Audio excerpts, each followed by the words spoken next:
Hello friends, આપ સૌનું હાર્દિક સ્વાગત છે તરાતલાના કિચનમાં ને હું છું આપની કૃપાલી. આજે હું તમને કિડ્સને ભાવતી એક રેસિપી શીખવાડવાની છું જેનું નામ છે ચીઝ અનિયન એન્ડ ગ્રીન પી પુલાવ. મિત્રો, બાળકોને ચીઝ બહુ જ ભાવતું હોય છે. કોઈ પણ રેસિપીમાં ચીઝ નાખીને આપો, ફટાફટ ખાઈ લેશે. એટલે આજે આપણે આ રેસિપીમાં ગ્રીન પી ને અનિયનની સાથે ચીઝ નાખશું. તો ચાલો બનાવવાનું શરૂ કરીએ.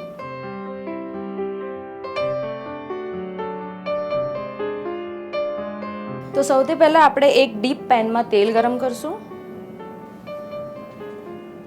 તેલ ગરમ થઈ ગયું છે. જીરું એડ કરશું, લવંગ, 2 તજના ટુકડા ને 1 તેજપત્તો સોતે થવા દેશું. હવે એમાં બારીક કાપેલા કાંદા એડ કરશું ને મરચાની પેસ્ટ. 1 થી 2 મિનિટ સુધી એને સાતડી લેશું.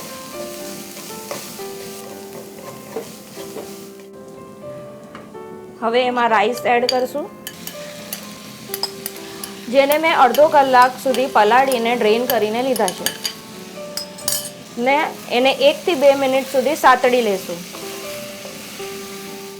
મેં અહીંયા બાસમતી રાઈસનો ઉપયોગ કર્યો છે, પણ તમે બીજી કોઈ વેરાયટીના રાઈસ પણ વાપરી શકો. હવે આમાં વટાણા એડ કરશું, મીઠું અને ગરમ પાણી. ગરમ પાણી એટલા માટે નાખવાનું કે જેથી કરીને રાઈસ જલ્દીથી કૂક થઈ જાય.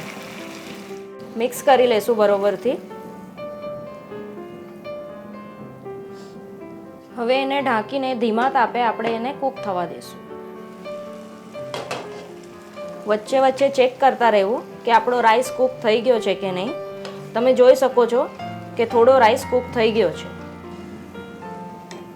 પાછું આપણે એને કવર કરીને 2 થી 3 મિનિટ સુધી થવા દઈશું. તમે જોઈ શકો છો આપણો રાઈસ સરસ કૂક થઈ ગયો છે. આને અપ્રોક્સ 5 મિનિટ જેવું લાગે કૂક થતા. હવે એમાં આપણે નાખશું ચીઝ, બારીક કાપેલી કોથમીર અને મિક્સ કરીને આપણે એને 1 મિનિટ સુધી કૂક થવા દઈશું. આપણો રાઈસ તૈયાર થઈ ગયો છે. કોથમીરની બહુ સારી સુગંધ આવે છે. તો ચલો હવે આપણે એને સર્વ કરીએ. Delicious cheese onion and green pay pulao ready છે. તરત જ ખાઓ અને આ રેસિપીનો આનંદ લો.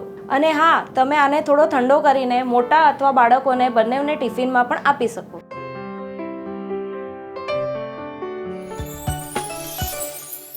Download the Tarla Dalal app on your Apple and Android devices.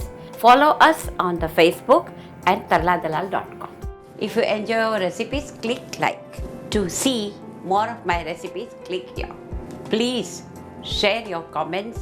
I would love to hear them. I'm waiting for them.